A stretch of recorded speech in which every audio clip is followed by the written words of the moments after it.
Eu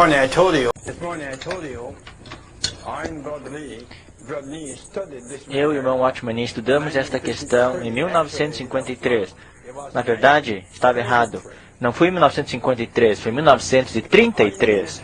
Eu tencionei lhes dizer que nós gastamos mais do que 50 anos para estudar esta única coisa. E, no fim, nós descobrimos que o registro que Lucas nos dá no livro de Atos a respeito desta questão é bastante claro e completo. A única coisa que o seu registro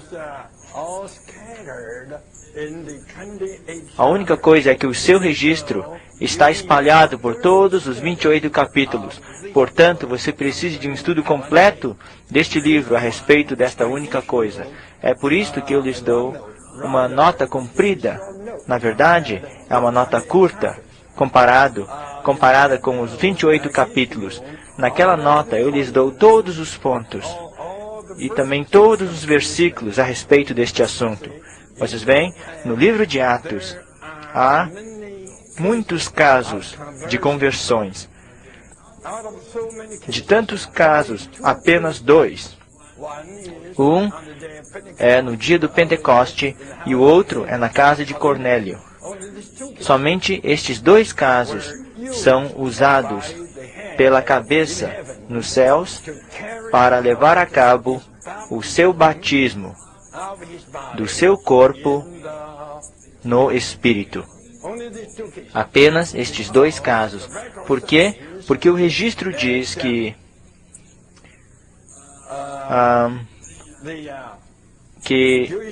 os crentes judeus receberam o Espírito Santo através do batismo. Vocês devem voltar para o capítulo 1, versículo 5. O Senhor falou para os judeus crentes que eles deveriam esperar em Jerusalém e esperar que fossem batizados no Espírito, certo? Então aquilo ocorreu. O que ocorreu no dia do Pentecoste foi o cumprimento de Atos 1:5 a respeito do batismo no Espírito Santo. Então, na casa de Cornélio, quando aquilo ocorreu, Pedro disse, isto aconteceu exatamente como aquilo que aconteceu para nós no dia do Pentecoste. Então, ele até nos referiu ao capítulo 1, o versículo 5. Portanto, esta é uma prova no registro de que apenas estes 2 casos são considerados como parte do batismo no Espírito. Então, o fato foi este, que nestes 2 casos, a cabeça fez as coisas diretamente por si mesmo, no seu corpo, sem qualquer terceiro partido entre a cabeça e o corpo, certo? Então, gradativamente, neste livro, Lucas toma 3 casos extraordinários. Um é considerado os crentes samaritanos. Claro, aos olhos dos crentes judeus, os crentes samaritanos eram totalmente estranhos. Um caso extraordinário. Os crentes judeus, devido aos seus antecedentes, não queriam reconhecer os crentes samaritanos. Portanto, eles não queriam. Vocês veem? Eles não queriam. Eles não queriam fazer nada para indicar. Portanto, eles precisavam de algo para indicar aos outros crentes judeus de que a cabeça realmente aceitou estes membros. Portanto, a cabeça não fez algo diretamente. A cabeça reteve o espírito econômico até que 2 apóstolos de Jerusalém foram para ver a situação e impuseram as mãos deles sobre os crentes samaritanos. Até este ponto, foi neste ponto que o espírito econômico caiu sobre eles.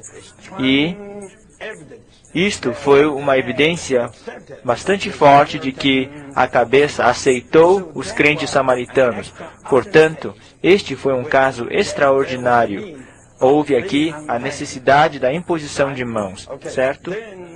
Então, com Saulo de Tarso, ele era um caso extraordinário.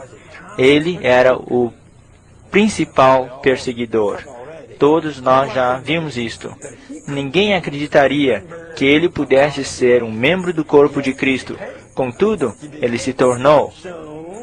Portanto, havia a necessidade de um outro membro do corpo impor as mãos sobre ele, para que o espírito econômico pudesse descer sobre ele. Então, vocês veem, aqui temos um outro caso extraordinário, que precisava da imposição de mãos por meio de um membro do corpo representando o corpo.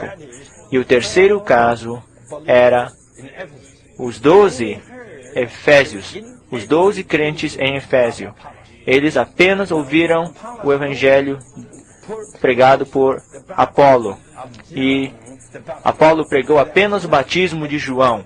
Isto não foi adequado, não foi completo. Portanto, havia um caso especial lá. Então, havia a necessidade da imposição de mãos de alguns membros do corpo. Vocês veem? Estes são os 3 casos extraordinários registrados no livro de Atos para nos mostrar que todos estes casos precisavam da imposição de mãos por intermédio de um membro do corpo. Apenas estes 5 casos. Além desses 5 casos, há casos demais de conversões em todos os capítulos de Atos. E não há nenhuma menção desse assunto. Não há nenhuma menção desse assunto. Por quê? Porque todos esses casos são normais. Hoje, os ensinamentos pentecostais fazem de cada caso um caso especial. Agora, eu quero perguntar-lhes, você é um caso extraordinário ou um caso ordinário? Então você não precisa da imposição de mãos. Quem precisa da imposição de mãos? Os samaritanos, Saulo de Tarso e os 12 discípulos. Vocês são esse tipo de pessoas? Isso está claro. É bastante bom. Bem, agora nós chegamos na mensagem 13, certo? Eu não tenho muito o que falar para esta mensagem. Contudo, eu tenho muito o que falar sobre este livro. Número 1, você deve ver que este livro é bastante dispensacional. Bastante dispensacional. Provavelmente, muitos de vocês, especialmente os jovens, não sabem qual é a denotação desta palavra dispensacional. É claro, isto está em Atos 4, certo? Este livro é muito dispensacional. Por quê? Porque neste livro há uma grande transferência realizada num período de transição. Nós temos visto já, nestes poucos dias, certo? A transferência foi da economia do Antigo Testamento.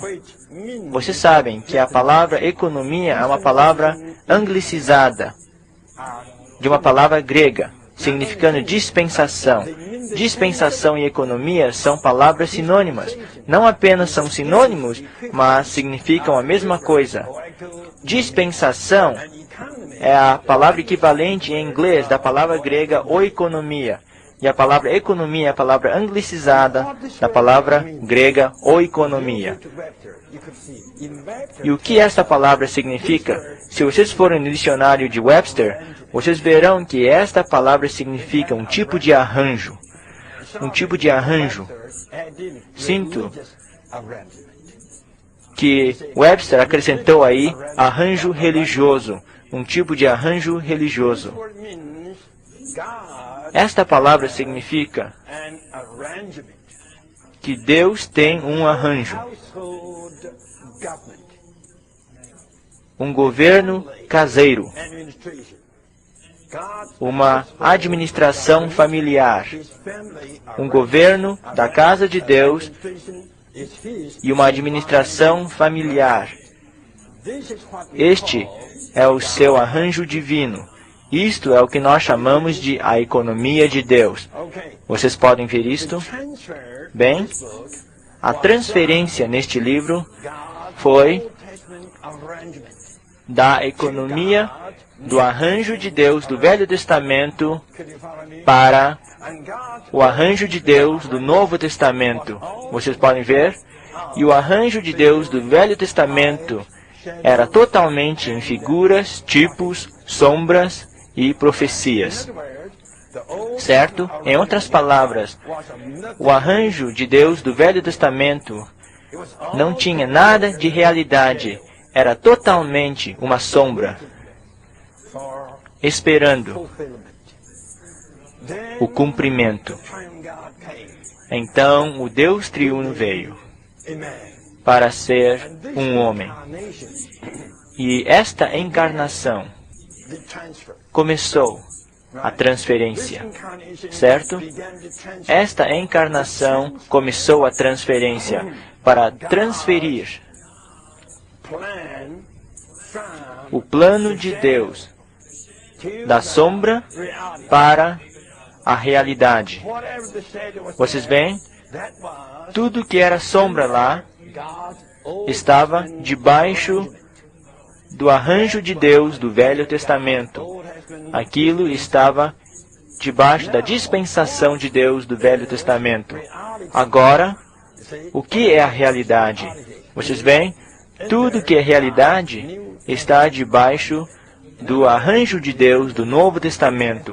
Em outras palavras, está debaixo da economia de Deus do Novo Testamento. Eu creio que todos vocês estão claros a respeito disto. Portanto, há uma grande transferência que começou da encarnação, a partir da encarnação de Deus, até o tempo de Pentecoste. Vocês devem ver, isto é grandioso, certo? A partir da encarnação de Deus, isto é, a partir da concepção de Jesus, até o dia do Pentecoste, isto é, até o derramamento do espírito econômico. Na realidade, a transferência foi totalmente finalizada e cumprida. Via de regra, todas as coisas que são sombra já foram terminadas, certo? Mas, ouçam, as pessoas que Deus escolheu e que Deus usou eram provenientes da dispensação do Velho Testamento. Essas pessoas estavam saturadas com as coisas antigas. Mesmo eles até eram um tanto constituídos com as coisas velhas. Portanto, para eles era difícil abandonar. Vocês sabem, jogar fora as coisas velhas de uma maneira absoluta. Era difícil, realmente difícil. É por isso que nós temos visto que mesmo com pessoas como Pedro, como Pedro, vocês podem ver aqui, quando ele recebeu esta visão do grande lençol, ele viu todos os animais imundos. E ele ouviu a palavra do Senhor: mata e come. E ele respondeu: não, Senhor, Não, eu não vou fazer isto. Eu nunca fiz isso. Com isto, vocês podem ver, aqui temos um homem escolhido e usado pelo Senhor para levar a cabo a sua economia do Novo Testamento após a transferência, certo? Mas este homem estava tão saturado, constituído com as velharias da antiga dispensação. Era bastante difícil para ele se comportar. Vocês podem ver isto? Vocês veem isto? No fim, é claro, o Senhor sabe. O Senhor sabia de todas as coisas. Portanto, o Senhor enviou o quê? Enviou um anjo. Certo? Não apenas deu uma visão para Pedro, mas também um anjo. E o Senhor também fez muito no lado de Cornélio para levar a cabo esta economia do Novo Testamento. E no fim, é claro, Pedro amava o Senhor e aceitou. E ele executou. Mas era algo difícil, algo duro. Eu não tenho tempo. Eu quero encaminhá-los para Gálatas 2. É bom estudar em Gálatas 2. Depois disto, Pedro se tornou muito fraco. Depois da casa de Cornélio, Pedro estava comendo com crentes gentios. Mas, uma vez que alguns irmãos vieram de Tiago, de Jerusalém, Pedro, exerceu a hipocrisia. Vocês podem ver, vocês podem acreditar que depois de Atos 10 e 11, Pedro ainda exerceu hipocrisia? Ele não ousava comer com os crentes gentios abertamente diante dos irmãos que vieram de Tiago em Jerusalém. É duro, realmente duro. Portanto, eu digo, isto é tudo sobre a questão da dispensação. No assim chamado estudo teológico da Bíblia, há um termo chamado dispensação teológica. Este livro é bastante dispensacional. Deixe-me lhes indicar um versículo, versículo 8. O Senhor disse, do capítulo 1, em 1:8, quando os discípulos perguntaram ao Senhor, Senhor, será esse tempo quando restaurarás o reino de Israel? O Senhor respondeu, não é o meu negócio. Tampouco é o seu negócio. Vocês esperem até que vocês recebam o poder lá do alto. Vocês receberão o Espírito. Vocês serão as minhas testemunhas, primeiramente em Jerusalém e depois em Judeia. Não tem nenhum problema. Mas o Senhor continuou. E Samaria? Ia até os confins da terra. A versão de King James diz até a parte mais remota da terra, para Los Angeles. Todas as tartarugas estão lá. Los Angeles, cheio de tartarugas, cheio de répteis e quadrúpedes, cheio de cachorros, porcos e suínos. O que vocês acham? Vocês veem? Aqueles 120 ouviram o versículo 8 do capítulo 1. Não ouviram? Naquele simples versículo, o Senhor indicou que vocês devem quebrar tudo isso. Eu vou usá-los como as minhas testemunhas, não apenas entre os judeus em Jerusalém e em toda a Judéia, mas também entre os gentios em Samaria e até os confins da terra. África, na Índia. Eu lhes digo, a revelação já estava lá. Pedro não viu isto? Ele ouviu. E hoje é a mesma coisa. 20 anos atrás, vocês ouviram todas estas coisas. Certo? Mas ouvir as coisas é uma coisa. E percebê-las e entrar dentro delas é uma outra coisa. Pedro ouviu 1:8.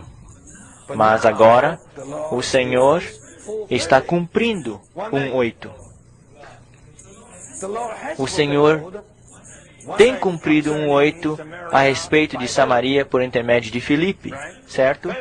Filipe evangelizou Samaria e levou um número de samaritanos para dentro do corpo de Cristo. Isto foi cumprido.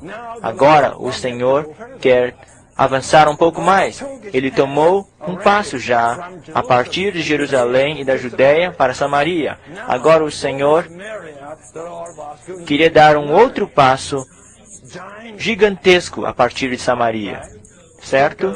Para ir ao mundo gentil.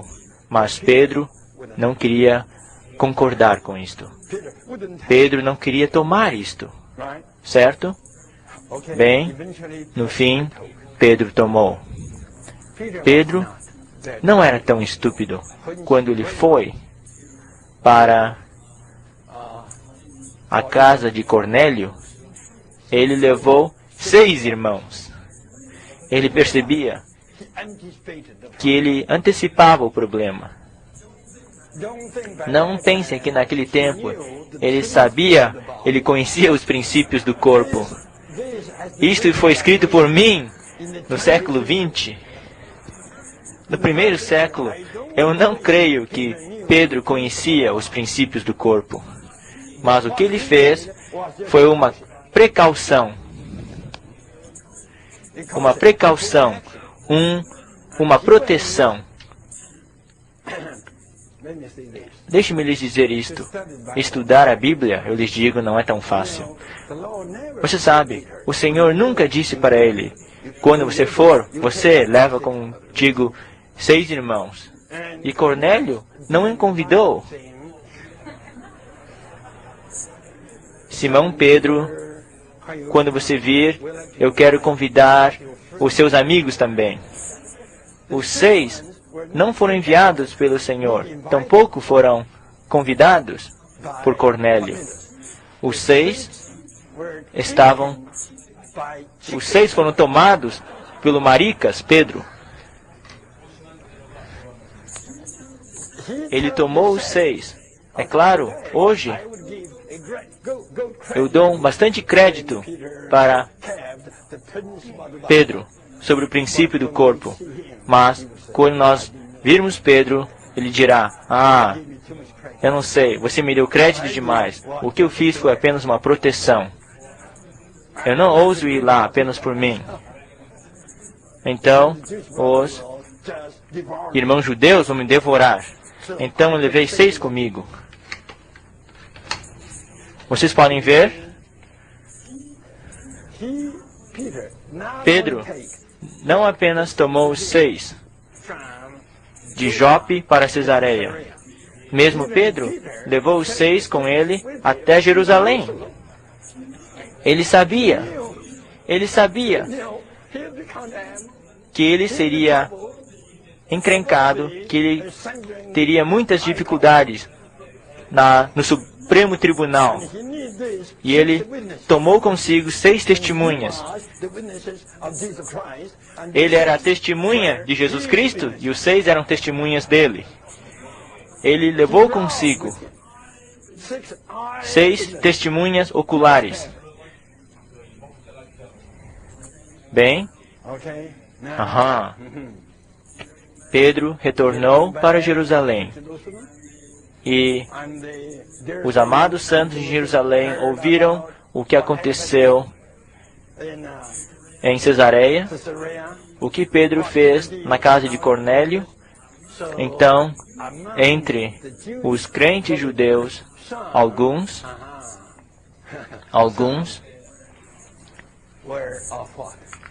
eram da circuncisão. Vocês veem? Eles levantaram a questão. O que, Pedro? O que? Você tomou a liderança, certo? De comer, de se associar com os incircuncisos. O que é isto? Diga-nos. Diga-nos. Leiam o capítulo 11. O capítulo 11, no começo.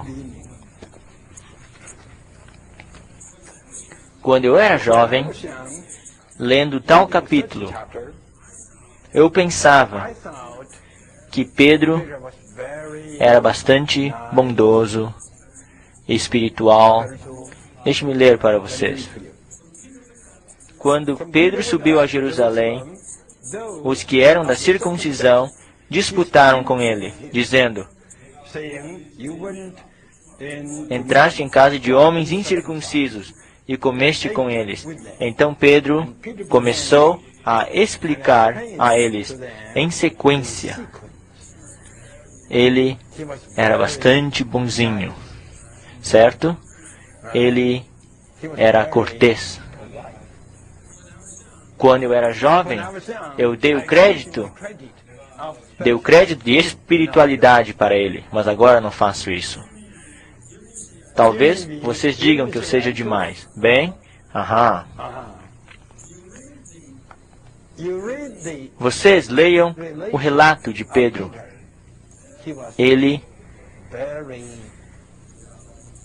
Vocês vão me permitir usar a palavra, ele era um maricas. Ele não era tão ousado. Ele não era tão ousado. Bem, vocês vão dizer: irmão Lee, não concordo com você. Nós pensamos que Pedro era bastante espiritual, ele estava bastante no espírito. Ele não é tão selvagem como você. Bem, não sei. Não quero dizer nada. Mas de qualquer maneira, vocês leiam. Ele deu um relato bastante bom sobre a transação. Certo? Era bom. Nós temos que aprender com ele, certo? De ser tão bom, tão bonzinho. Então, ele concluiu no versículo 16: e eu me lembrei da palavra do Senhor, como disse: João, na verdade, batizou com água, mas vós sereis batizados no Espírito Santo. Esta é a palavra em 1:5, certo? Pedro disse que ele se lembrou da palavra. Pois se Deus lhes concedeu o mesmo dom que a nós, quando cremos no Senhor Jesus, quem era eu? Muito bom. Para pudesse proibir a Deus. Muito bom. Uma apresentação muito boa. Este é também um padrão. Nós devemos aprender com ele. Então, quando ouviram isto, eles ficaram silenciosos. As bocas deles foram amordaçadas. Certo? E glorificaram a Deus, dizendo: então usaram a palavra então. Circulem, ponham um círculo ao redor da palavra então. Esta não é uma palavra boa. Então não mostra uma boa vontade. Então, também aos gentios, Deus concedeu o arrependimento para a vida. Isto os surpreendeu. Na verdade, isso não deveria ser uma surpresa para eles, porque no capítulo 1:8 o Senhor já lhes disse, certo? Que em Jerusalém, por toda a Judéia, Samaria, até os confins da terra. O Senhor já lhes falou isto. Aquele era o mandamento do Senhor, mas eles não perceberam, eles não tomaram aquilo. Então, agora, depois de um testemunho tão forte, eles não podiam dizer mais nada. Daí disseram, então, o que faremos? Então, o que podemos dizer? Então, também aos gentios, Deus concedeu o arrependimento para a vida. Eu digo novamente, vocês devem ver que neste livro, o ponto mais forte é a questão da dispensação. A dispensação significa que aqui há a necessidade de uma grande transferência. Há necessidade de uma grande volta. Uma volta da dispensação antiga para a nova.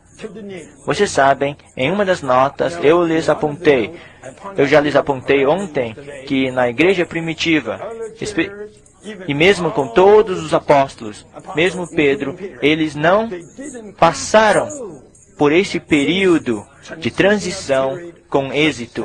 Na verdade, houve um grande fracasso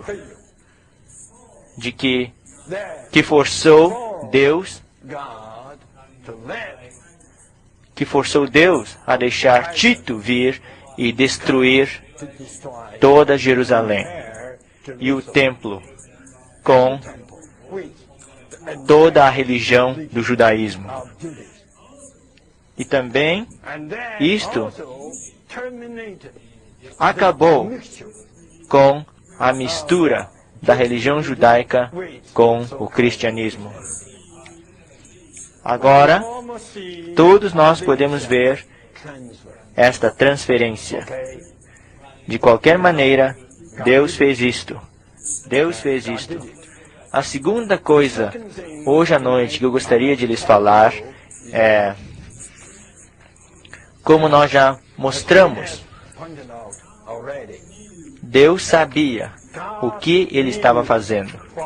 Eu não penso que Pedro sabia tanto, mas Deus era soberano para preparar um outro vaso para levar a cabo a sua economia do Novo Testamento para o mundo gentil. Deus sabia que ele precisava preparar tal vaso. Vocês devem ver a preparação de Saulo de Tarso para ser tal vaso.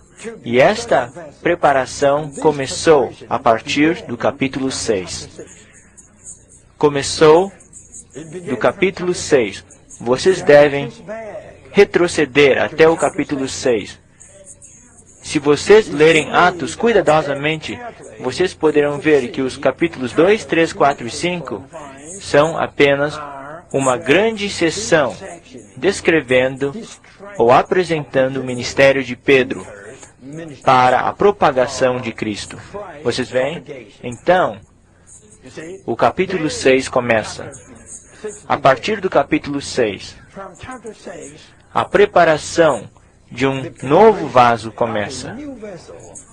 Porque no capítulo 6, vocês têm 7 que foram escolhidos, 7 homens que estavam cheios do Espírito, fé e sabedoria. Estas 7 pessoas foram escolhidas e entre as 7, um deles era Estevão. E o martírio de Estevão introduziu Saulo.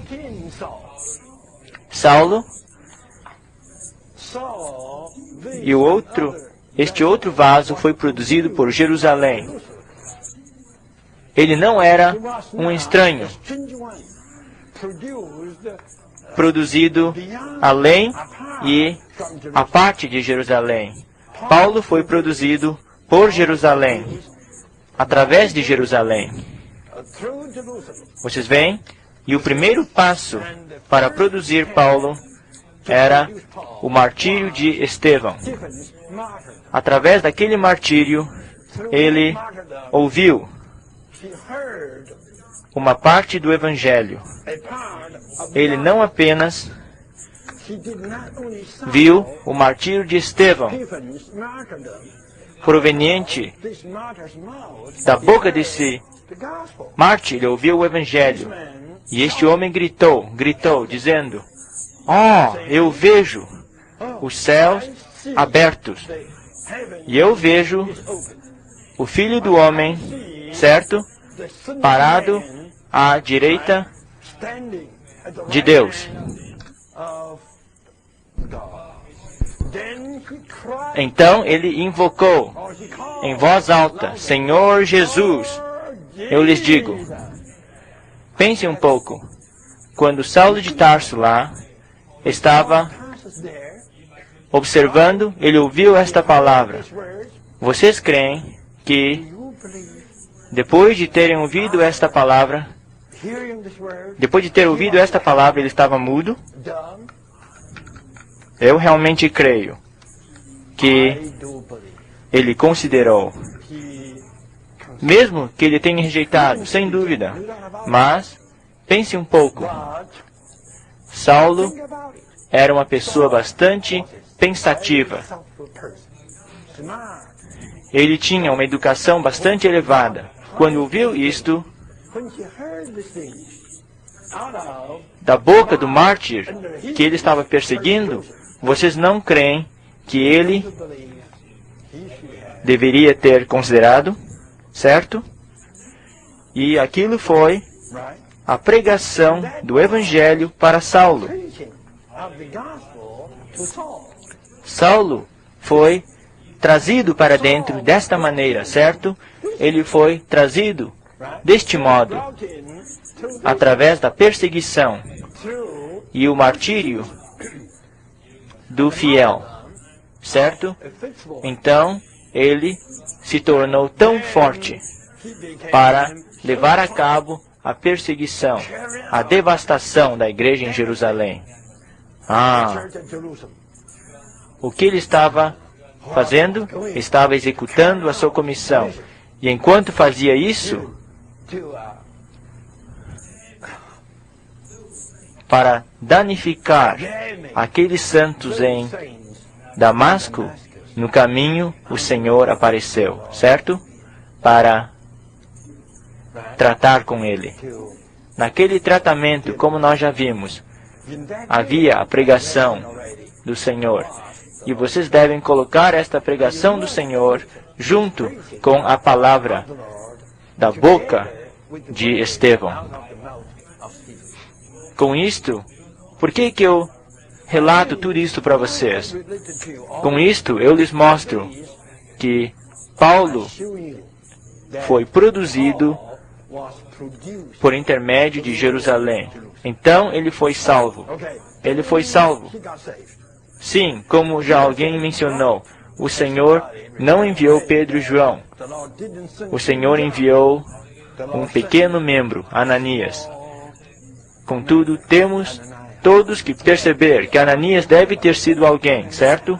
Deve ser alguém salvo em Jerusalém e que migrou para Damasco.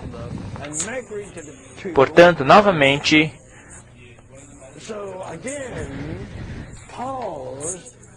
Paulo se tornou tal vaso por intermédio de Jerusalém. Então ele permaneceu em Damasco de uma maneira prevalecente. E mesmo depois daquilo, ele se tornou um discípulo e o Senhor não deixou que isto acontecesse. E ele escapou para onde? Ele foi para Jerusalém. Porque Jerusalém era a origem que o produziu. Então ele foi para lá. Ele foi para lá. E os santos de lá estavam com medo dele, não acreditando de que ele era convertido. Então, o filho da consolação, Barnabé, tomou conta dele e o trouxe para dentro da comunhão. Foi Ananias que o identificou com o corpo, mas foi Barnabé quem o levou de fato para dentro da comunhão do corpo.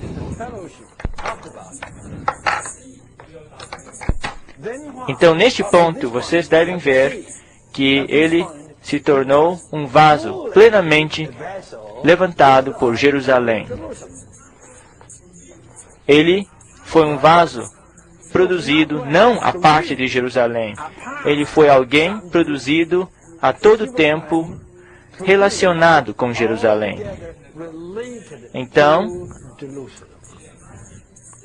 o ambiente não permitiu que ele ficasse em Jerusalém por um tempo mais comprido e ele foi enviado de volta para Tarso. Bem, creio que nós lemos todos os versículos hoje à noite. Depois da casa de Cornélio, o registro de Lucas continua a nos dizer que os santos dispersos foram mais e mais para longe, até que atingiram Fenícia, Chipre e Antioquia. Certo? Portanto, a migração a partir de Jerusalém foi para Antioquia. Então, Antioquia teve uma igreja lá. E a igreja em Antioquia foi produzida por Jerusalém. Você tem que traçar isto, certo? Então, a palavra foi para Jerusalém. E os ouvidos da igreja em Jerusalém, as igrejas têm os ouvidos para ouvir as coisas. Então, eles enviaram Barnabé para sair e visitar todas essas novas regiões. Ouçam, nesta propagação, os santos dispersos ainda não queriam pregar o Evangelho para os gentios. Mas, até que alcançaram Antioquia, alguns entre eles começaram a pregar o Evangelho para os gregos. Tudo isto são indicações da tendência da propagação do Senhor com direção aos gentios. Isto é por um lado. E por outro lado, este registro nos mostra a todo tempo que estes vasos que estavam levando a cabo a propagação do Senhor no mundo gentil, mostra como esses vasos foram produzidos. Foram produzidos por intermédio de Jerusalém. Ele não era um novo começo à parte de Jerusalém, certo? A migração de Jerusalém atingiu Antioquia e preparou uma igreja lá. E Jerusalém enviou alguém cheio de autoridade. Aqui, o versículo diz que ele tinha muita autoridade. Era um representante com autoridade, um representante autorizado. E ele viu a situação tão maravilhosa, ele viu a graça, ele viu a condição da igreja, ele estava alegre e ele percebia que havia a necessidade do ministério. Os santos dispersos foram para lá e eles levantaram a igreja, mas entre eles havia a falta do ministério. Então Barnabé foi forçado a ir para Tarso, para caçar. Esta palavra é usada, para caçar por Paulo. Então Barnabé fez isto, certo? Então Barnabé trouxe Saulo para a igreja em Antioquia. Então a palavra nos diz que Barnabé e Saulo ensinaram um grande número de santos por um ano inteiro. Vocês devem perceber que esta é a iniciação do ministério de Paulo, certo? Não apenas isto. Quando o tempo da família veio, os santos em Jerusalém e na Judéia estavam em bastante necessidade.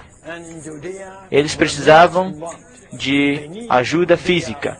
E a igreja em Antioquia enviou o auxílio para eles por intermédio de quem? Por intermédio de Barnabé e Saulo.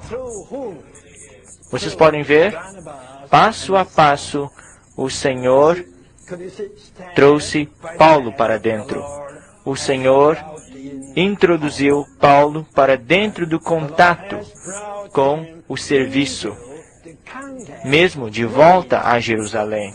Portanto, ele foi bem acolhido em Jerusalém e ele foi recebido por Jerusalém.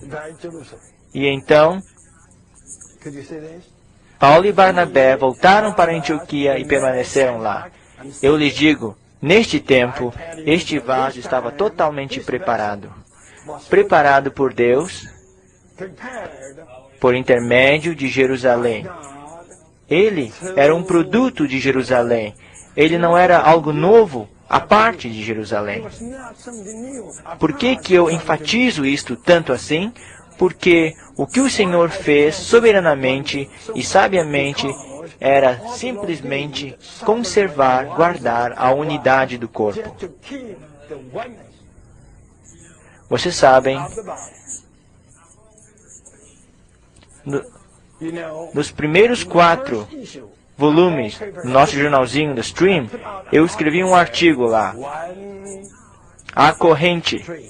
E esta corrente começou de Jerusalém e fluiu através de Samaria, através de Antioquia, e de Antioquia para a Ásia Menor e para a Europa Oriental e assim por diante. Uma corrente. O Senhor não começou 2 correntes, uma de Jerusalém por intermédio de Pedro e uma outra corrente no mundo gentil através de Paulo. Não.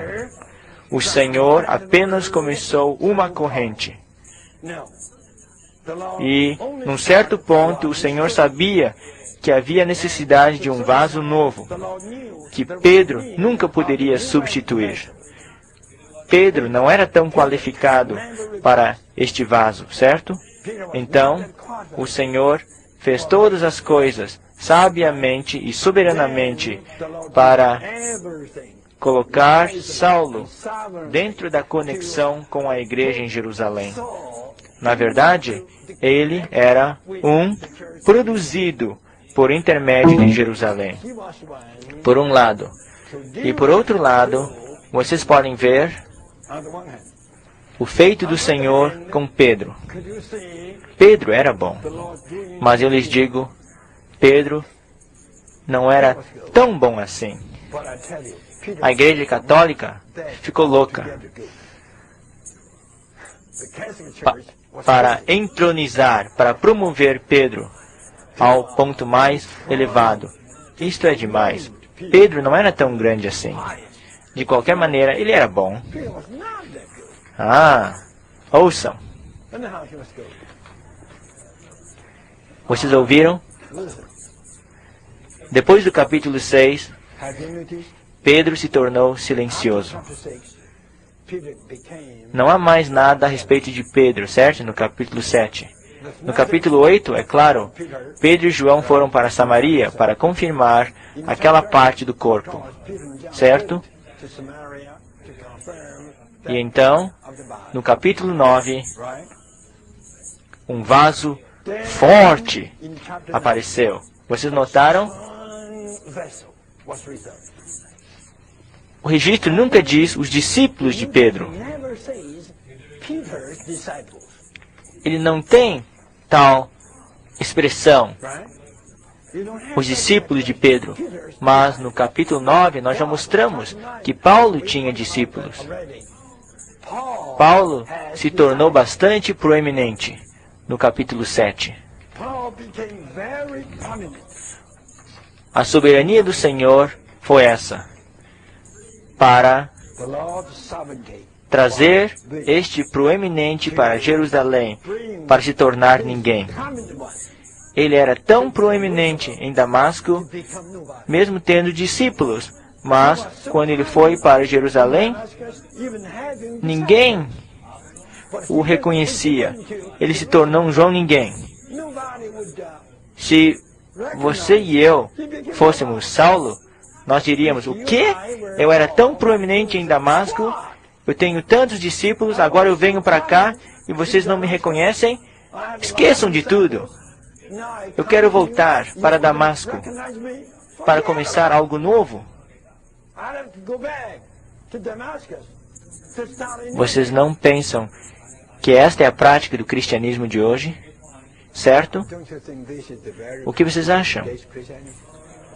Paulo realmente era da misericórdia do Senhor. Ele recebeu misericórdia. Não apenas isto. Não apenas Jerusalém o tornou um João Ninguém. Mesmo o Senhor não o permitiu que pregasse em Jerusalém por um longo tempo. Eu lhes digo, se Paulo estivesse em Jerusalém, se Paulo permanecesse em Jerusalém por um longo período de tempo, ele derrubaria Pedro. E todos os santos em Jerusalém diriam: nós somos de Paulo. Nós somos de Saulo de Tarso. Nós não somos de Pedro da Galileia, o pescador. Não pensem que eu estou sendo demais. Suponhamos que você estivesse lá, ouvindo a pregação de Paulo, depois de meio ano. Você não diria: aleluia, aleluia por Paulo. Eu sou por Paulo. Pedro me ajudou na escola primária. Agora eu estou na faculdade de São Paulo. Faculdade de São Paulo. Não estou contando piadas.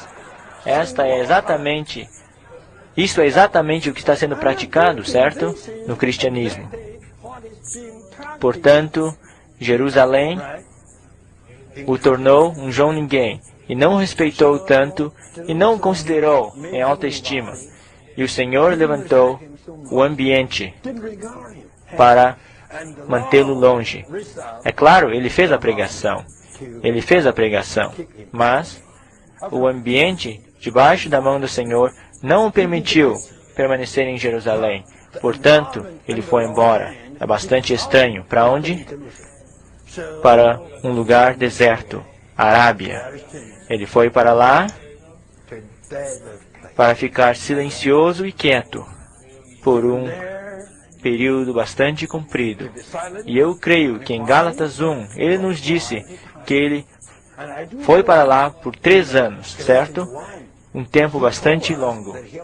Então, foi a soberania, a mão soberana do Senhor para usar Barnabé para tirá-lo de lá, por um lado. E por outro lado, agora, ouçam, depois do prevalecer de Paulo no capítulo 9, o registro volta a Pedro, mostrando que Pedro ainda era poderoso, certo? Vocês devem perceber que Pedro realmente era um pescador, certo?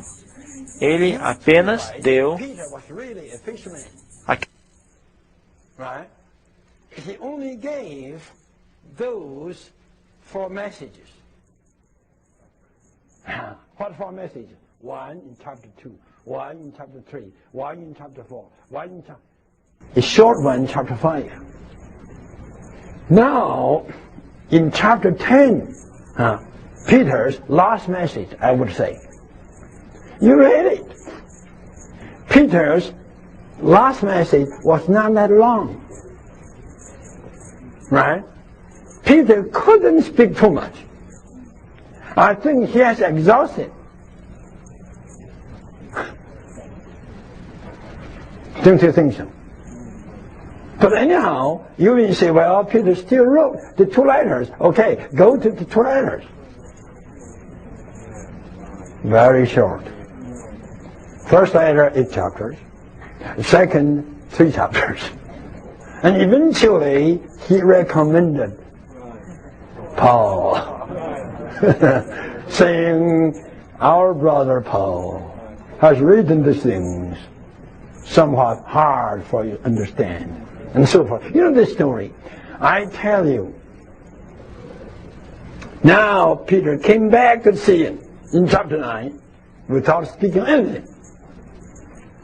What he did, 2 miracles. The Lord used these 2 miracles to show us that Peter, while Paul was being brought in, Peter was still in the ministry. He was not over. The Lord was not over with him.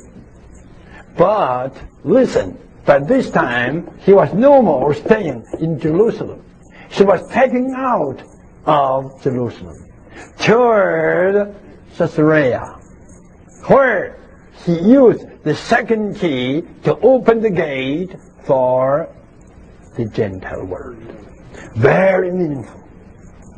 Very meaningful. Am I right?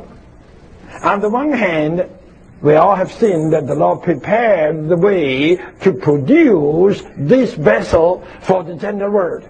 On the other hand, the Lord is doing things on Peter's side to unlock the door for the Gentile world. Can you see this? This is what in chapter 11. Right? Then tomorrow morning we'll see what is there in chapter 12. That is, again, you see, after so much talk of Paul, Luke's record comes back again to Peter. Actually, not again to his ministry, but again to him in his imprisonment. That indicated that his ministry was going to be over. Then chapter 13 comes in. When chapter 13 comes in, this vessel for the Gentile world was fully prepared. And the door for the Gentile world was altogether open. The environment was ready, and the vessel was also ready. Could you see this? Then from chapter 13, the ministry to the Gentile world began in full. Then, in all these 14 chapters, there's no more any record of Peter. Not only so, the one from Jerusalem who helped the producing of Saul, Barnabas, only went with Paul on one journey. At the beginning of the second journey, there was a street, and Barnabas went down. To her, I don't know. But anyhow, that's all. No more record of Barnabas. Hallelujah. Here is the chosen vessel for the Gentile world. Well, dear saints, you all have to see, here is a picture showing us that the Lord has never started another stream. He started one stream, and he did the things sovereignly and wisely to what? Put Peter's ministry in silence, and to raise up Paul's ministry in action. I have portrayed the picture already. I hope that you all could see such a picture. Marvelous. Marvelous. You see? And this picture shows us that this is the only action of the Lord's unique body. It begins from Jerusalem, right? It went on through Samaria to Antioch, and from Antioch it turned to the Gentile world. I tell you, this is one body in one current, all the time kept in oneness. Still something more, I tell you.